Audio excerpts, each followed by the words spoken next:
एक और नई वीडियो में भाई आपका स्वागत है आपके अपने YouTube चैनल पिन फैक्ट में। कैसे हैं आप लोग? आई होप यार आप लोग बहुत अच्छे होंगे। हाँ जी, मैं भी अच्छा हूँ। दोस्तों, इस वीडियो में आपको क्रिकेट की ना कुछ ऐसी बातें बताने जा रहा हूँ जिनके बारे में शायद आपको जानकारी नहीं होगी। देखिए, बहुत सारे ऐसे फैक्ट्स हैं जिनके बारे में शायद आप भी सोचते होंगे।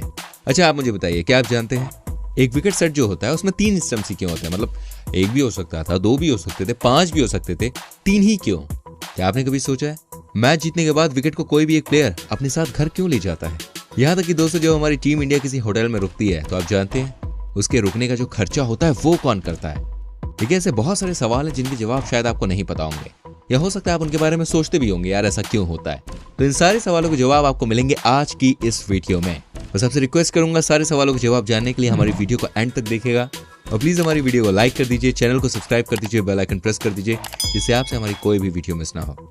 तो आइए शुरू करते हैं आज की interesting video. Number 4, 3 stumps in cricket. दोस्तों, जब भी हम क्रिकेट देखते हैं तो हम ये चीज भी देखते हैं, यार 3 स्टंप्स लगे हुए होते हैं। आपके दिमाग में कभी ना कभी ये सवाल आया होगा कि ये 3 विकेट्स ही क्यों लगे हुए होते हैं? मतलब इसकी जगह एक लकड़ी का बोर्ड भी लगाया जा सकता है।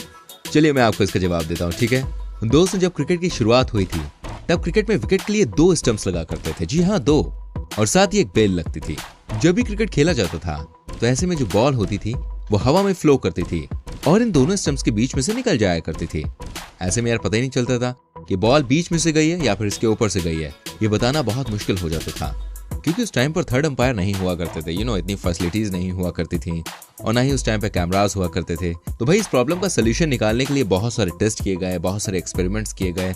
सबसे पहले इसमें लकड़ी के बोर्ड का यूज किया गया, लेकिन जैसी हवा चला करती तो बोर्ड जो होता था वो गिर जाया करता था। उसके बाद ये सोचा गया क्यों नहीं यार इस बोर्ड को मिट्टी के अंदर गाड़ दिया जाए जिससे कि हवा चले तो ये गिरे भी नहीं, लेकिन बॉस ये वाला आइडिया भी फ्लॉप हो गया।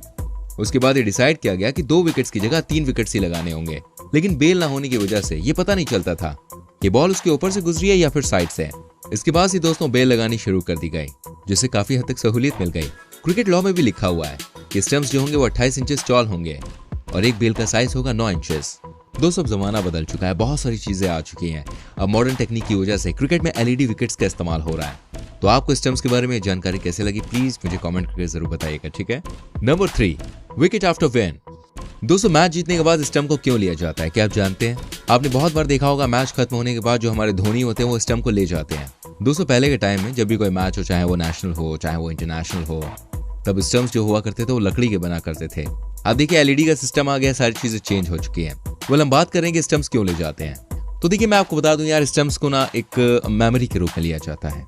जैसे कि हमारी टीम इंडिया ने मैच जीता, ठीक है, और कोई भी प्लेयर स्टंप को अपनी मेमोरी के लिए लेकर चला जाता है।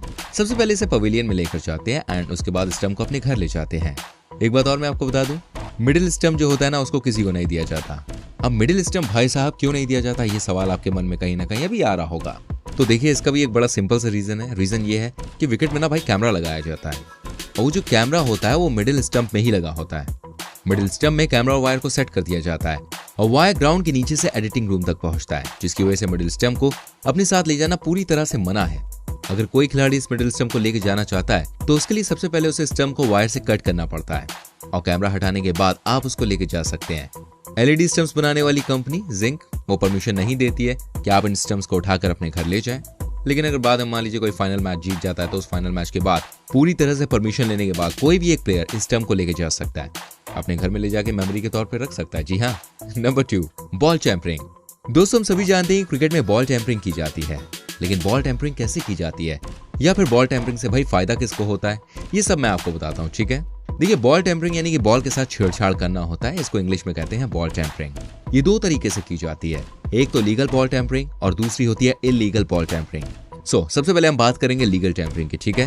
देखिए, मैच देखने के दौरान कई बार आपने ये चीज देखी होगी, फील्डर हो या फिर बॉलर हो, वो बॉल को अपनी शर्ट से या फिर अपनी पैंट से जोर जोर से खींचता है। अब देखिए, ऐसा वो इसलिए करता है जिससे जो बॉल होती है ना उसके हिस्से पर शाइन आ जाए और बॉल जो होती है वो स्विंग करने लग जाती है।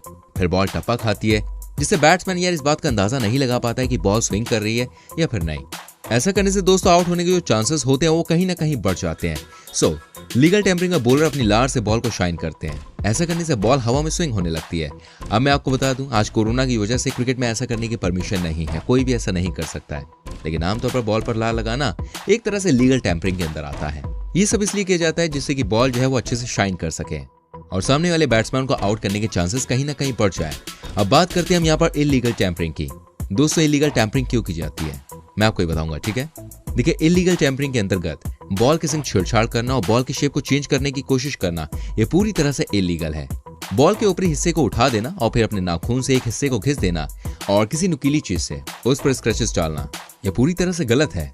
इसके बाद कोई भी बेस बॉलर हो या फिर स्पिन बॉलर हो, वो बॉलिंग करने जब जाता है ना, तो बॉल टप्पा खाकर अनएक्सपेक्टेडली स्विंग हो जाती है और सामने वाले बैट्समैन को लगता है कि जैसे ही वो इतनी देर से पिच पर खेल रहा है, अब भी बॉल वैसे ही बैट पर आएगी, जिससे उसे इस बात का डर नहीं होता है कि बॉल के संग कुछ गड़बड़ की गई है या फिर नहीं।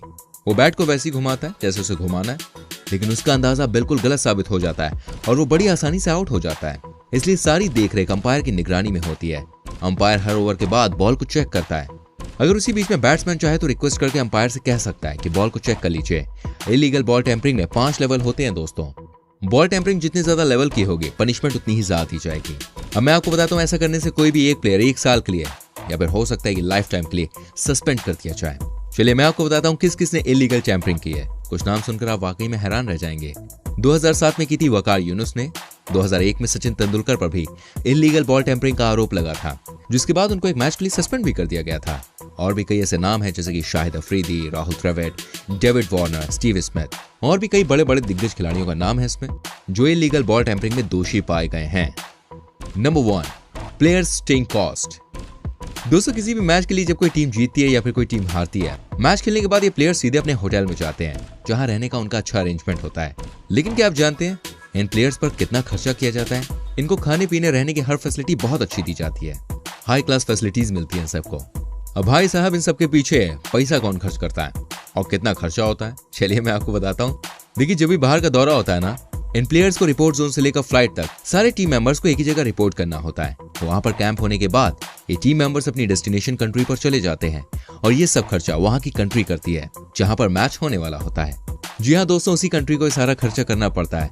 मान लीजिए 2 या 3 टीमों के बीच में मैच होना है, तो जहां पर इन टीम्स की डेस्टिनेशन होती है, वहीं की कंट्री इन टीम्स को सारी फैसिलिटीज प्रोवाइड कराती है और साथ ही साथ आईसीसी की तरफ से भी इन प्लेयर्स को फंड दिया जाता है। इसके अंदर मैनेजमेंट स्टाफ होता है, डॉक्टर्स होते हैं, ट्रेनर्स होते हैं और ये सब खर्चा सिर्फ क्रिकेटर्स के लिए नहीं बल्कि इनके पूरे स्टाफ के लिए किया जाता है। आपको बता दूं, जितने भी क्रिकेटर होते हैं जो आउट ऑफ कंट्री जाते हैं, उन सब का इंश्योरेंस पहले ही करवाया जाता है। इन सारे प्लेयर्स पर दोस्तों बहुत पैसा खर्च होता है। तो दोस्तों, मैंने आपको क्रिकेट की 4 महत्वपूर्ण जानकारियां दी जो शायद आप नहीं जानते होंगे आज से पहले। मुझे उम्मीद है आपको वीडियो अच्छी लगी होगी। ऐसी बहुत सारी इन्फॉर्मेशन मैं आपको हमेशा देता रहूंगा। मेरी वीडियोस को देखने के लिए जल्दी से हमारे चैनल को सब्सक्राइब करें, बेल आइकन को प्रेस करें ताकि आपसे हमारी कोई भी वीडियो मिस ना हो। प्लीज हमारी इस वीडियो को लाइक कीजिएगा, शेयर कीजिएगा, कमेंट करके बताइएगा कैसी लगी, ठीक है। मिलता हूँ आपसे अगली वीडियो में। Till then bye bye, take care मेरी चैनल।